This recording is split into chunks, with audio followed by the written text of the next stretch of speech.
How did a single sentence at a family dinner end with a judge saying my own brother wasn't legally family anymore? They laughed when he said it. Our parents waved it off as a joke.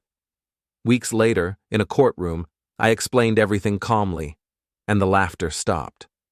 While you're here, don't forget to subscribe, hit the hype button, and support this channel with a like. And tell us below, have you ever faced something like this? The roast was good. That's what I remember most about that night.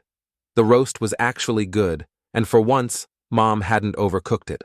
Small victories in the Walden household always felt like that.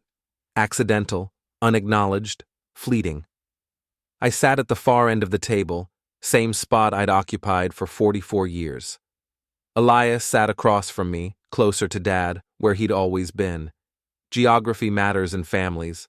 Proximity to power gets mistaken for worth. "Brooks, pass the potatoes," Mom said, not looking up. I passed them. Elias was talking about his latest business venture. Another one. He'd burned through 3 in the past 5 years, each collapse somehow never his responsibility. Market timing, bad partners, economic downturns that mysteriously only affected him. "The problem with most people," Elias said, gesturing with his fork, "is they don't think big enough. They settle." Dad nodded like Elias had just quoted scripture. I cut my roast into smaller pieces, chewed slowly. At work, I ran security for a manufacturing plant that employed 300 people. I made decisions that affected millions in inventory daily. But here, at this table, I was the son who settled for a steady job. "Brooks still doing that security thing?" Elias asked, though he knew the answer. He always knew the answers before he asked. "Head of security," I said quietly. Right. Head of security." He smiled. "Must be nice, clocking in, knowing exactly what you'll earn next year and the year after that." "Steady income has its advantages," I replied. Mom laughed, light and dismissive. "You two, always so different." Different. That was the word they used. Not, Elias is reckless and Brooks is responsible. Just different, like we'd chosen equally valid paths and one didn't repeatedly crash while the other kept building. Elias leaned back in his chair. He had that look, the one that appeared right before he said something he thought was clever. I'd seen it 1,000 times. "You know what's funny?" he said, looking directly at me. "I don't even think of you as family anymore." The table went still. Then Dad laughed. Not a small chuckle, a full laugh. Mom joined in, lighter, uncertain, following his lead like she always did. "Elias, stop," she said, but she was smiling. "What? I'm serious." Elias grinned wider. "I mean, look at him. We're nothing alike. Different values, different goals, different everything.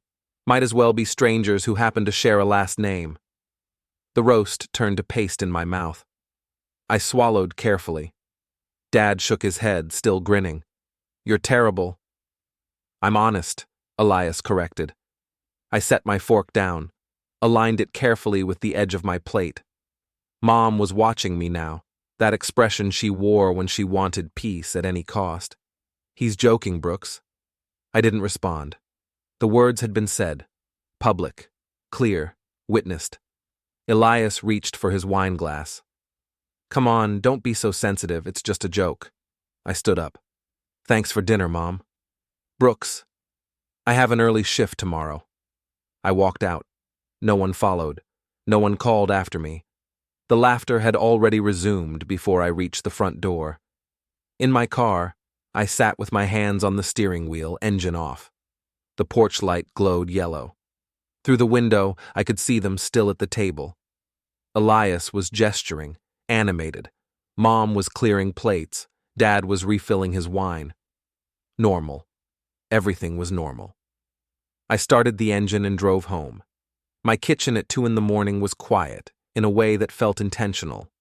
No voices, no expectations, just the hum of the refrigerator and the distant sound of a neighbor's dog.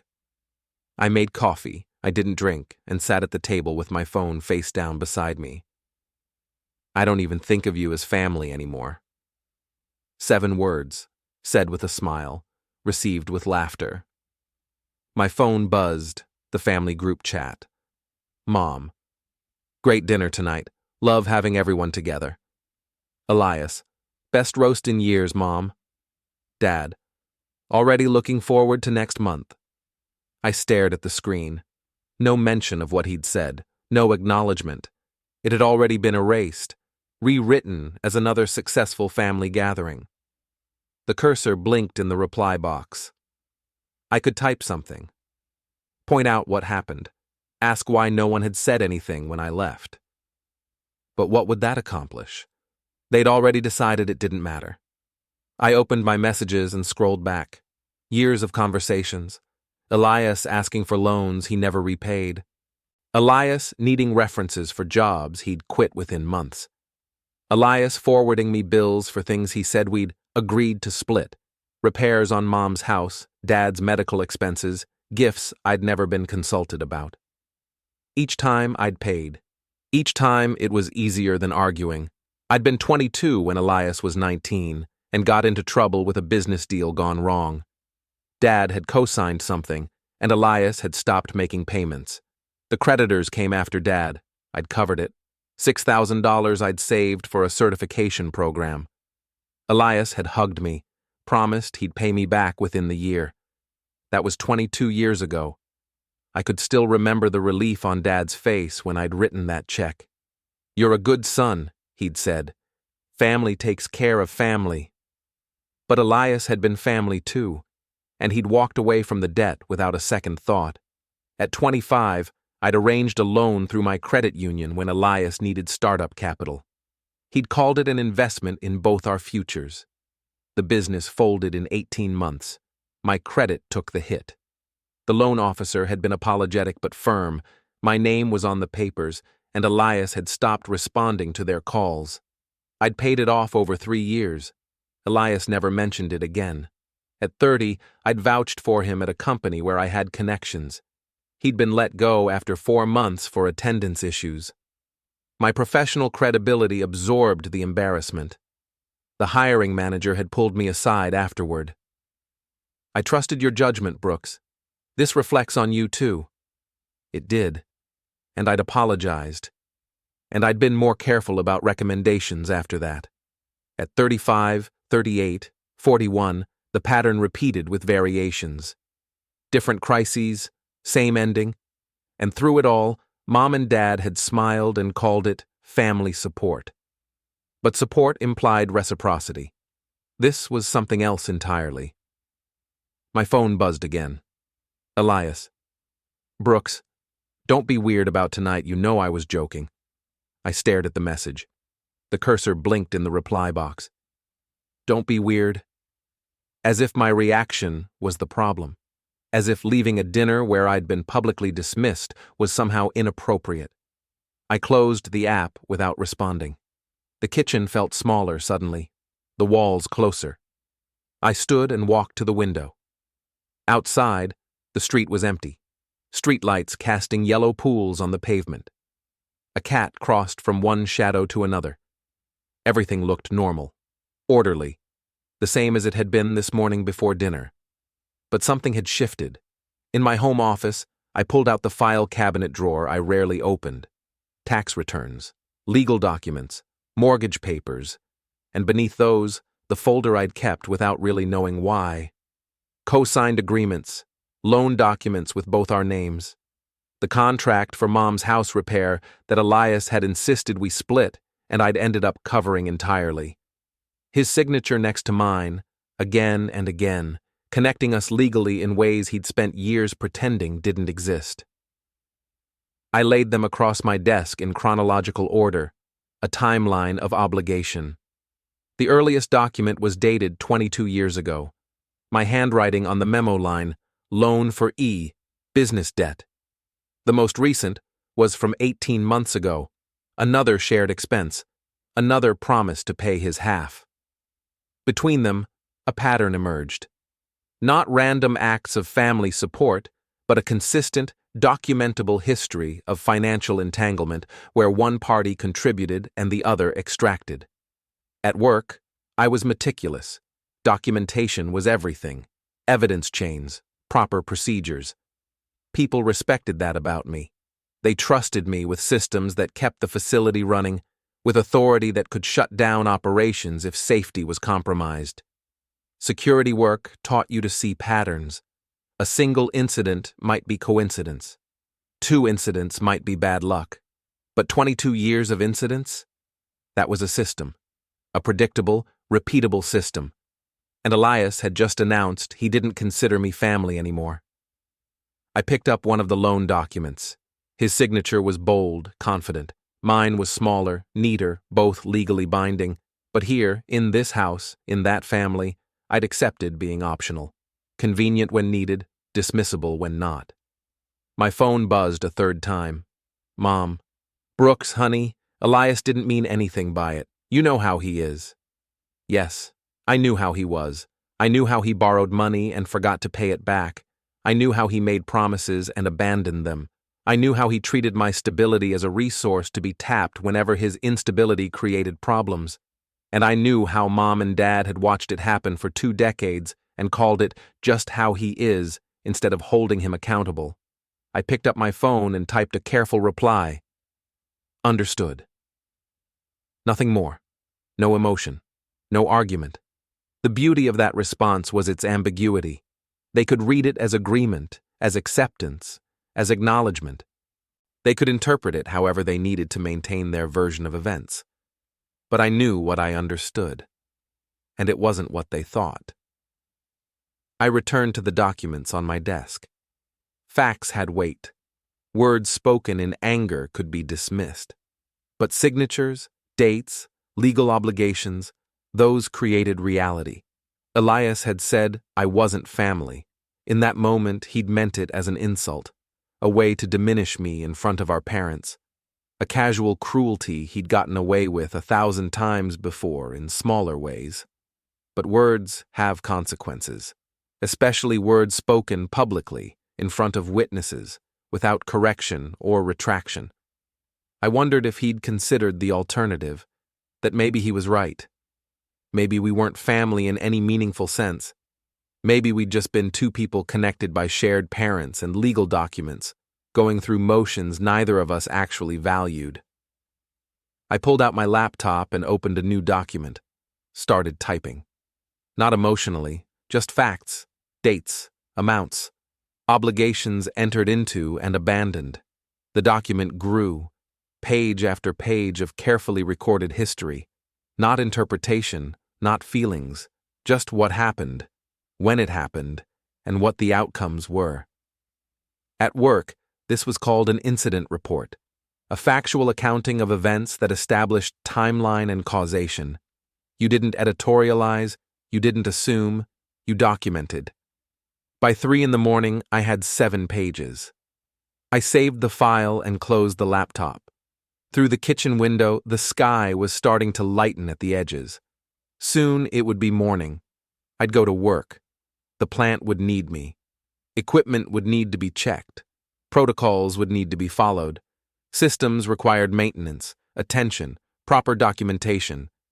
Families, apparently, did not. I picked up my phone one more time and looked at the group chat. 3 messages, all of them rewriting what had happened. All of them pretending tonight had been normal. I could play along. I'd done it for 44 years. It would be easy to keep doing it. Or I could acknowledge what Elias had said and accept it as truth. The coffee I'd made earlier was cold now. I poured it down the sink and rinsed the cup. Put it in the dishwasher, wiped down the counter. Small acts of order, maintaining systems even when they felt futile. But systems weren't futile. They were what separated chaos from function. They were what made 300 people able to work together at the plant every day without constant conflict. Maybe that was the difference. At work, systems had enforcement, consequences, accountability. In my family, we just had patterns, and patterns without accountability weren't systems. They were just habits. I went to bed at 4, knowing I wouldn't sleep much. But that was fine. I'd functioned on less sleep before. Tomorrow I'd go to work, do my job, maintain the systems that actually mattered. And I'd start thinking about what it meant when someone told you that you weren't family anymore, and whether that might be the most honest thing they'd ever said. The morning shift started at 6. I arrived at 5:30, like always. The plant was massive. 3 buildings, 4 parking lots, enough square footage that new employees got lost for weeks. My office overlooked the main production floor through reinforced glass. Jenkins, the floor supervisor, waved as he passed. "Morning, Brooks." "Morning." 2 security officers nodded as they changed shifts. "All quiet last night, sir." "Good. Check the East Gate camera. It was glitching yesterday." "Already on it." "Sir." They called me sir without irony. At work, my decisions mattered. My experience was valued. When I spoke, people listened and took notes. I settled into my chair and opened the incident reports from overnight. 3 minor issues, all handled properly. I signed off and forwarded the summaries to management. My phone sat on the desk beside my keyboard. The family group chat had 32 new messages. I didn't open it. At 9, Helen Cross from compliance stopped by. We'd worked together for 6 years. Professional, cordial, never quite friends, but something close to it. "Morning, Brooks. Got a minute?" "Sure." She sat across from me, tablet in hand. "The audit schedule just changed. Corporate wants everything done by end of quarter instead of year end." "That's aggressive." "I know, but they trust your documentation. If you can get me the security protocols updated by next week, I can work around the rest." I nodded. "I'll have them to you by Friday." "You always do." She stood, then hesitated. "You okay? You seem off." "I'm fine." She studied me for a moment, the same way she studied financial discrepancies, looking for what didn't add up, but she didn't push. "All right, let me know if you need anything." After she left, I sat staring at the production floor below. 300 people working in synchronized chaos. Schedules, systems, rules that everyone followed because the alternative was collapse.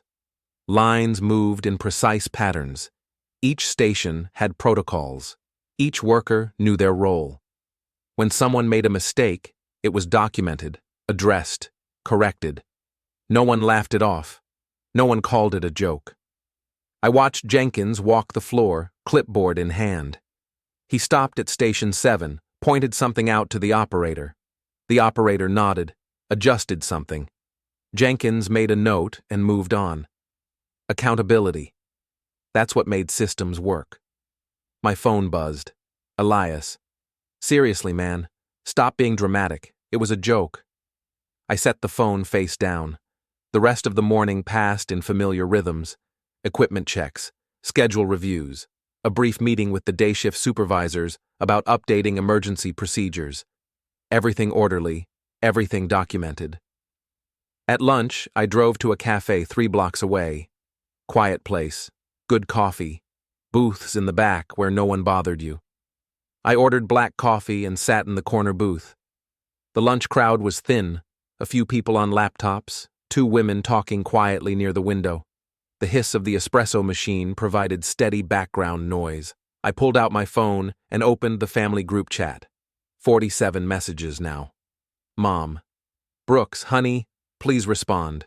We're worried about you." Dad. "This silence is childish. Call your mother." Elias.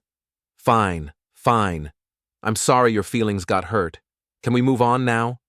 I scrolled further back, past this week, past last month. Found the message from 2 years ago where Elias had asked me to cover an unexpected expense, $800 for car repairs he claimed he'd pay back the following week. I'd never seen that money. Found the message from 4 years ago where he'd needed a reference for a rental application. I'd vouched for him. He'd been evicted 6 months later for unpaid rent. The landlord had called me angry, asking why I'd recommended someone so unreliable. Found the message from 6 years ago where he'd explained that Mom's house repair was a family obligation, and we should split it. I'd paid my half immediately. His half never came.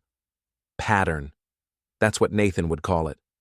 Not isolated incidents, but a documented history of behavior. I took screenshots methodically, organized them by year in a folder on my phone. Then I made a call. Nathan Cole. We'd met 4 years ago when the plant had a legal issue with a contractor. He'd handled it cleanly, professionally. We'd stayed in occasional contact. Nothing personal. Just the kind of professional relationship you maintain because competence is rare. He answered on the second ring. Brooks, been a while. It has. You have time for a consultation? Depends. What kind? Family law. There was a pause. That's not usually your style. No, I agreed. It's not. Come by tomorrow morning, 8 o'clock work? It does. I hung up and stared at my coffee. The waitress refilled it without asking. I watched the dark liquid swirl as she poured. Words create reality. That's what I'd learned in security work. You don't say maybe when you mean no.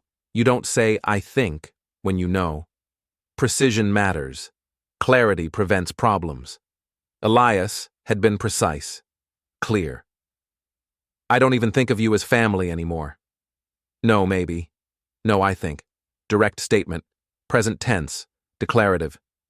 I finished my coffee and returned to work. The afternoon shift change happened at 2. I reviewed the protocols with the incoming officers, signed off on equipment status, checked the updated camera feed from the east gate.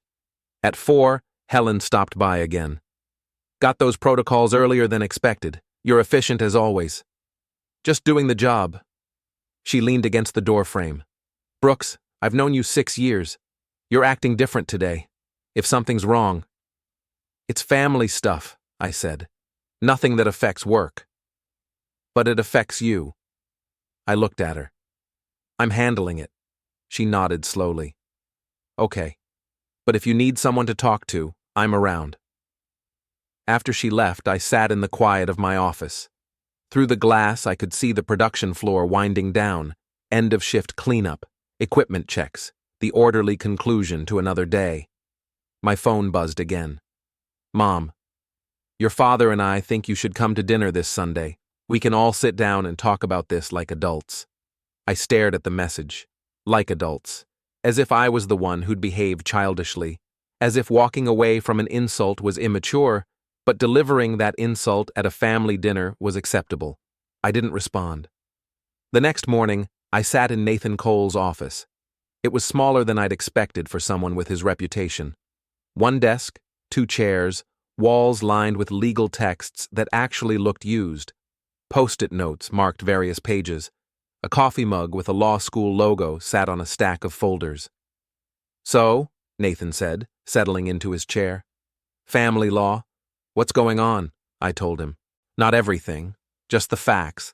The dinner, the statement, the history of financial entanglement, the co-signed documents. He listened without interrupting. Took notes occasionally.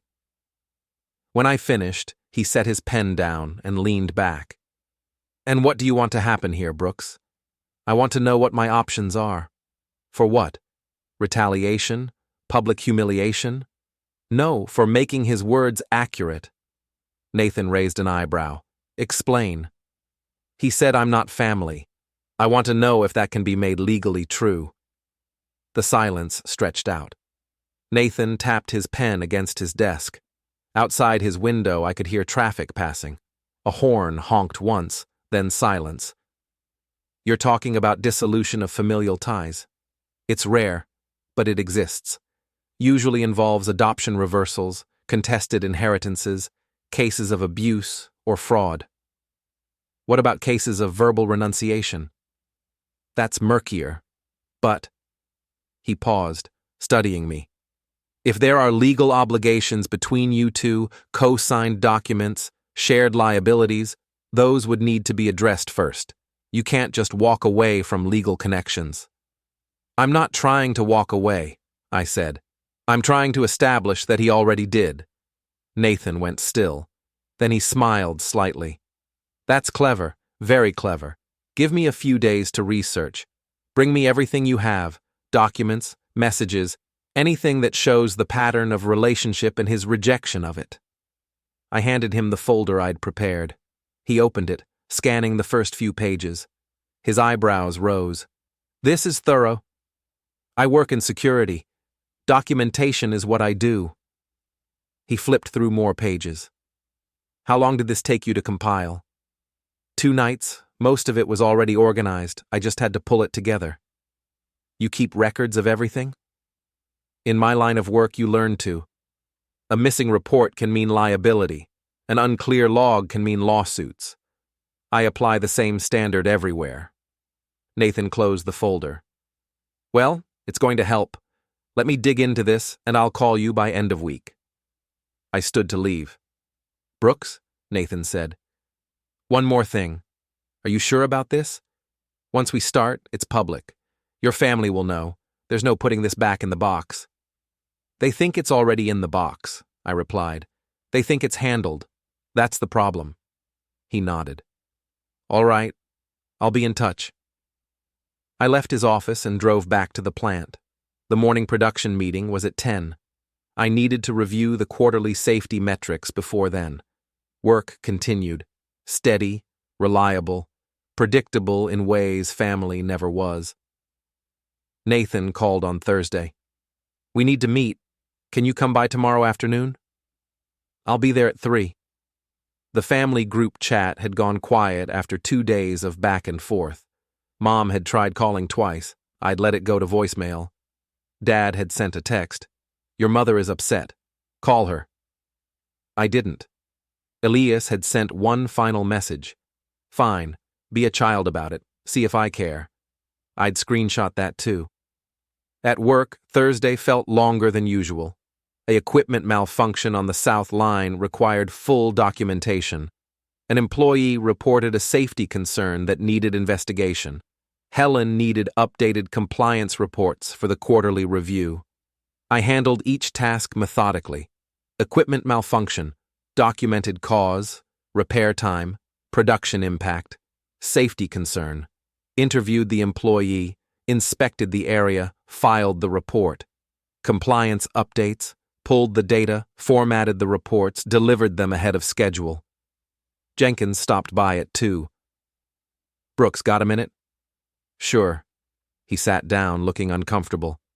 Look, I don't know what's going on with you personally, but I want you to know you're good at what you do. Real good. Whatever's happening outside this building, don't let it make you doubt that. I looked at him.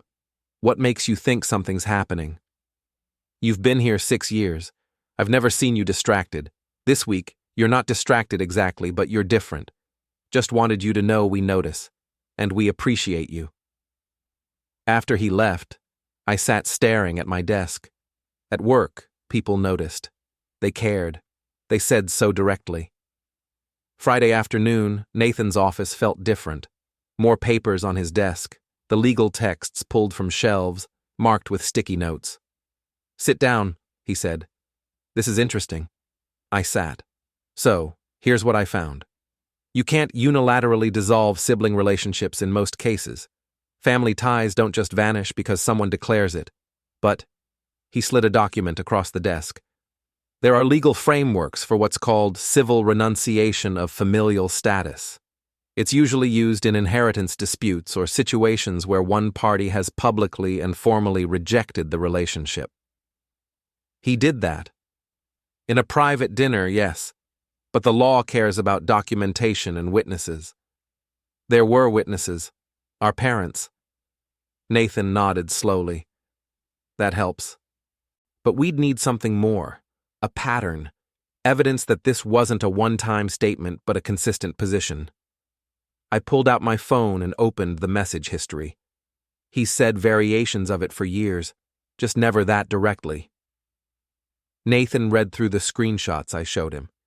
His expression didn't change, but his pen moved faster across his notepad.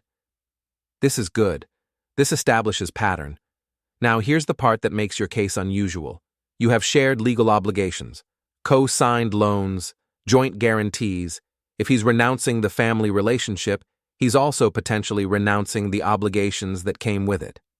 Which means you have grounds to petition for a formal dissolution of those obligations, and if you do that, you're essentially asking a court to recognize that the family relationship he verbally ended needs to be legally ended too. I felt something shift in my chest, not anger, not satisfaction, just clarity. What's the process? We file a petition with family court. We document everything: the statement, the pattern, the financial entanglements. We request a hearing. At that hearing, you explain your case. He can respond or not. The judge makes a ruling based on whether the relationship has been functionally terminated. Timeline? 4 to 6 weeks from filing to hearing, typically. I thought about that. 4 to 6 weeks of my family knowing I'd taken legal action. 4 to 6 weeks of being called vindictive, petty, dramatic. And if the judge rules in my favor, then legally, in the eyes of the court, he's not your brother. Any shared obligations get dissolved. Future claims of family connection have no standing. It's essentially a legal divorce from a sibling. Nathan leaned forward. But Brooks, understand what you're asking for. This isn't just paperwork. This is permanent. You won't be able to undo this if you change your mind later. I won't change my mind. People say that I've had 22 years to change my mind. Every time he asked for money, every time he needed help, every time he promised to pay me back and didn't. I could have said no, I didn't. But he said what he said and he meant it. I'm just taking him at his word. Nathan studied me for a long moment. Then he pulled out a fresh legal pad. All right, let's file. He began drafting notes. I'll need detailed statements from you. Everything from childhood to now, the financial history, his patterns of behavior, your attempts to maintain the relationship, everything. I'll have it to you by Monday. Over the weekend, I wrote, not emotionally, clinically. Facts, dates, amounts, the loan at 22, the credit hit at 25, the job reference at 30, every instance where I'd acted as family and he'd acted as though I was a resource. I documented the dinners where I'd been mocked, the holidays where my career was dismissed, the casual comments that erased my achievements while elevating his failures as proof of ambition. Saturday afternoon, I took a break and drove to the grocery store. In the checkout line, I saw a former coworker. Brooks, haven't seen you in forever. How's the family? Fine, I said automatically. That's good. Family's everything, right? I loaded my groceries onto the belt. Sometimes. Sunday morning, I finished the document. 17 pages, Times New Roman, single-spaced, section headers, footnoted references to specific messages and dates.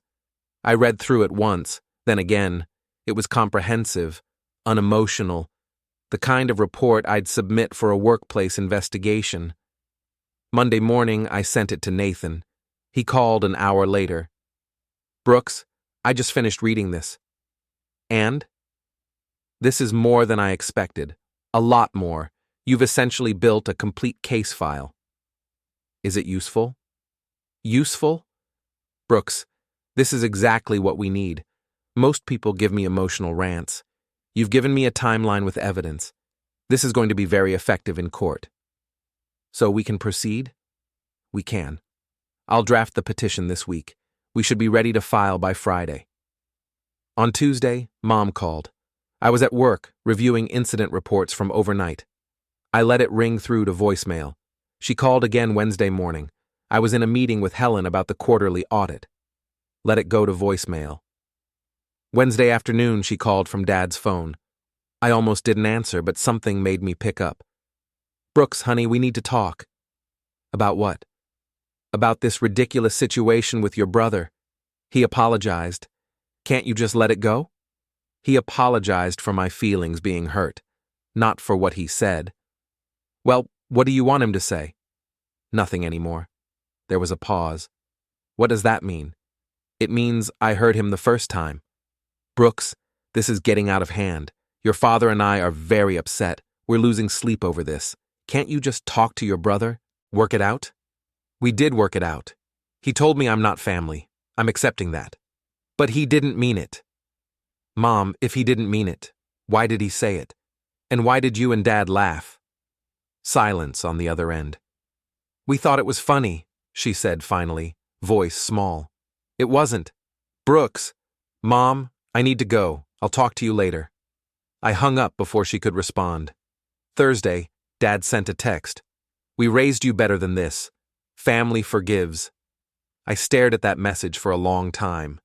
Family forgives, but forgiveness required accountability, acknowledgement, some indication that the harm done was recognized as harm. None of that had happened. Thursday afternoon, Helen stopped by my office. You okay? You've been quiet this week. I'm fine. Brooks, I've worked with you long enough to know when something's wrong. You don't have to tell me what it is, but don't pretend it's nothing. I looked at her. Family issue. Being handled. Handled how? Legally. Her eyebrows rose. Oh. That kind of handled. Yes. She sat down. For what it's worth, you're one of the most level-headed people I know. If you're taking legal action, I'm guessing you have good reason. I do. Then I hope it works out the way you need it to. After she left, I sat in the quiet of my office. Through the glass, I could see the production floor, end of shift, people cleaning stations, checking equipment, preparing for the night crew, systems working, order maintained. Friday afternoon, Nathan filed the petition. By Friday evening, the courthouse had scheduled a hearing date, 4 weeks away. I sat in my car in the courthouse parking lot after Nathan called with the date. 4 weeks, 28 days. My phone buzzed. I pulled it out. The family group chat was exploding. Mom. Brooks, what have you done? Dad. Call me immediately. Elias. Are you actually serious right now? This is insane. I turned off my phone and drove home. The next 3 weeks moved in strange rhythms. At work, everything remained normal, professional, orderly. Helen brought me updated audit schedules. Jenkins coordinated security protocols. The plant ran smoothly. At home, my phone buzzed constantly with messages I didn't read in real time. I checked them once daily, took screenshots of anything relevant, and filed them systematically. The messages evolved. Week 1, anger, Elias. I can't believe you're actually doing this, Elias. Over a joke? Seriously? Elias. You're making our whole family look ridiculous. Elias. Everyone thinks you're crazy. I told my friends what you're doing and they can't believe it. Elias. This is embarrassing. For all of us. Mom. Brooks, please. This is tearing our family apart. Dad. You're being selfish. Think about your mother. Week 2, bargaining. Mom. Please, Brooks, let's sit down and talk about this. Dad. What do you want? An apology? Fine. We'll make him apologize properly. Elias. Look, I'm sorry. Really, I shouldn't have said what I said. Can we drop this now? Elias. I'll pay you back for the loans. Just give me some time. Elias. We can set up a payment plan. Would that make you happy? Mom. Your brother is willing to make amends. Please reconsider. I sent each message to Nathan. He responded with brief confirmations. This helps. Document everything. Don't respond directly. At work, Jenkins mentioned he'd noticed I seemed more focused this week. Whatever was bothering you, looks like you're handling it. I am. Helen asked if everything was okay with my family situation. I told her it was progressing. That's deliberately vague, she said. It is. She smiled slightly. Fair enough, just checking in. The days took on a pattern. Morning shift at the plant, lunch at my desk, afternoon meetings and reports, evening at home, checking messages once, screenshotting what mattered, filing everything chronologically. Week 3, threats. Elias. You're going to regret this. Elias. Everyone's going to know what kind of person you really are. Elias. I'll tell everyone about the times you messed up too. Don't think you're perfect. Dad. This is going to have consequences you haven't thought through. Dad. Your mother's pressure is high because of all this stress. Mom, please, Brooks, I'm begging you. I can't handle this anymore. I sent everything to Nathan. This helps us, he said over the phone. It shows he still refuses to take responsibility. Even his apology depends on you dropping the case. What do I need to do before the hearing? Nothing. Just show up. Stay calm. Answer honestly. Let the facts do the talking. That's it? That's it. You've already done the work. The documentation is strong. The pattern is obvious. Now we simply present it. On Monday of the 4th week, 3 days before the hearing, Elias tried calling. I let it go to voicemail. His message was different from the texts. Softer. Almost unsure. Brooks, it's me. Look, I know things went too far. Maybe we can talk before this court thing. Just you and me. No parents. We can sort this out. Call me back. I didn't. Tuesday, Mom tried one last time. This time I answered because ignoring her felt like taking the easy way out. Brooks, please, I'm begging you, don't do this. Mom, he's your brother. Family ties don't just stop meaning something because you're upset. I'm not angry. Then why are you doing this? Because he said I'm not family. I'm just making it official. He didn't mean it. Then why did he say it? Silence. Mom, I have to go. We'll all be there, she said quietly. At the hearing, we'll tell the judge you're wrong. That's your choice. Brooks, please. I hung up. Wednesday night, I pressed my suit. Navy blue, the one I wore to corporate meetings, polished my shoes, set out a plain tie. I didn't sleep well, not from anxiety, from anticipation. Like the night before a major audit at work, when you know you've prepared thoroughly, but still run through the checklist mentally. Thursday morning, I woke up at 5, made coffee, showered, dressed carefully, checked my appearance in the mirror. Professional, composed, serious. The person I saw looking back was the person my coworkers knew, competent, reliable, someone who dealt in facts and followed procedures. I arrived at the courthouse at 7:30. The hearing wasn't until 9, but I wanted time to settle. The parking lot was mostly empty. Inside, the building had that specific echo of government spaces, high ceilings, tile floors, hushed voices. I found a bench near the courtroom and sat. People passed, other families with other problems. A woman crying quietly. A man in an expensive suit talking urgently on his phone. 2 teenagers who looked scared. Nathan arrived at 8. He was carrying a briefcase and had a coffee in his other hand. You ready? Yes. You look ready, that's good. Remember, calm, factual, no emotional appeals. We're not here to prove he's a terrible person. We're here to prove he ended the relationship, and we're formalizing it. Understood. Nathan sat beside me. How are you feeling? Fine. Not nervous? No. He studied me. Most people would be. I've prepared. I know what I'm going to say. The evidence supports it. There's nothing to be nervous about. That's a very rational way to look at this. It's the only way I know how to look at things. At 8:30, I saw movement near the entrance. Nathan noticed too. That them? I looked. Mom and Dad walked together, close. Elias was behind them, face tight. They moved as a unit, the family I'd supposedly wronged. They saw me across the lobby. Mom's face crumpled. Dad looked angry. Elias looked surprised, like he'd expected me not to show up, like he'd thought this was another empty threat I'd back down from at the last moment. Mom started toward me. Dad put a hand on her arm, stopping her. They stood there for a moment, the 3 of them. A family having a silent conversation with glances and small gestures. Then they moved to the opposite side of the lobby and sat down. Nathan glanced at me. You okay? Fine. They're trying to intimidate you. I know. Is it working? No. We sat in silence. Other people filtered into the lobby. A bailiff appeared and began calling case numbers for different courtrooms. At 8:50, Elias stood and walked toward the restroom. As he passed, he looked directly at me. I looked back. He kept walking. At 8:55, the bailiff called us. Walden Family Matter, Courtroom 3.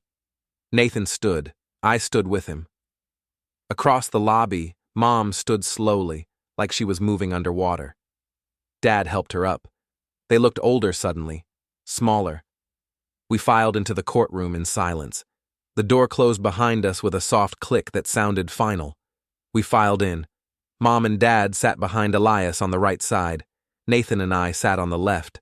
The courtroom was small. Family court didn't need grand spaces. Just a judge's bench, 2 tables, wooden pews for observers. Judge Alan Mercer entered, late 50s, gray hair, reading glasses. He looked tired in the way judges do. "Please be seated," he said. "This is a petition for dissolution of familial obligation. Mr. Cole, you're representing the petitioner?" Nathan stood. "Yes, Your Honor." "And Mr. Elias Walden, you're representing yourself?" Elias stood awkwardly. "I guess so." "You understand you have the right to an attorney?" "I don't need one. This whole thing is ridiculous." Judge Mercer's expression didn't change. "Noted. Mr. Cole, proceed." Nathan stood. "Your Honor, on November 14th at a family dinner, Mr. Elias Walden stated to his brother, 'I don't even think of you as family anymore.' This was said publicly, in front of their parents. My client seeks legal recognition of that statement." Judge Mercer looked up. "Mr. Elias Walden, did you make that statement?" "Well, yes, but—" "And were your parents present?" "Yes, but it wasn't serious." Judge Mercer made a note. "Mr. Cole, call your first witness." "I call Brooks Walden." I walked to the witness stand. The bailiff swore me in. Nathan approached. "Mr. Walden, please describe what happened on November 14th. We were having dinner at my parents' house. My brother looked directly at me and said, 'He doesn't think of me as family anymore.' My parents laughed. No one corrected him. Is this a pattern? Yes. For over 20 years, my brother has treated me as someone who exists to solve his problems. I've co-signed loans he never repaid. I've covered debts he walked away from." Nathan pulled out documents. "Your Honor, I'd like to enter financial records showing shared obligations." The judge took them, read through slowly. "And after your brother made his statement, how did he respond when you raised concerns?" "He sent messages saying I was being dramatic, that it was just a joke. He never acknowledged that what he said might have been inappropriate." Nathan returned to his table and pulled out printed screenshots. "Your Honor, these messages." The judge read them. His expression remained neutral. "Mr. Elias Walden," the judge said, "did you send these messages?" Elias shifted. "Yes, but he's taking them out of context." "Did you repay the loan he co-signed 22 years ago?" Elias hesitated. "Not exactly, but—" "Did you cover your portion of your parents' home repairs?" "I intended to—" "Did you?" "No." Judge Mercer set down his pen. "Mr. and Mrs. Walden, you were present at this dinner?" They stood together. Mom's voice shook. "Yes, Your Honor." "And you heard your son's statement?" "Yes, but it was just family teasing." "Did your son Brooks laugh?" Mom hesitated. "No." "Did he appear hurt?" "He left early." Judge Mercer removed his glasses. "Let me make sure I understand. One son tells the other he's not family. That son leaves, clearly upset. And your response was to decide he was being too sensitive?" Silence. The judge put his glasses back on and looked at me. "Mr. Brooks Walden, what are you asking this court to do?" I stood. "Your Honor, I'm asking you to recognize what my brother said as legally accurate. He doesn't think of me as family. I'm asking for that to be formalized." "And if I grant this, you understand the implications?" "I understand." "You're willing to accept that?" "Yes." Judge Mercer was quiet for a long moment. Then he looked at Elias. "Mr. Elias Walden, you stated publicly that your brother is not family. You've shown through documented behavior that you treat him as a resource, not a relation. You've failed to fulfill shared obligations. When confronted with the consequences of your words, you've minimized and deflected. Elias tried to speak. The judge held up a hand. This court recognizes that words have meaning. When you tell someone they're not family, you can't be surprised when they take you seriously, based on the evidence, the verbal statement, the documented pattern, the financial exploitation. I'm ruling in favor of the petitioner. The room went silent. Effective immediately, Elias Walden and Brooks Walden are no longer recognized as brothers in the eyes of this court. All shared financial obligations are dissolved. This ruling is permanent. The gavel struck.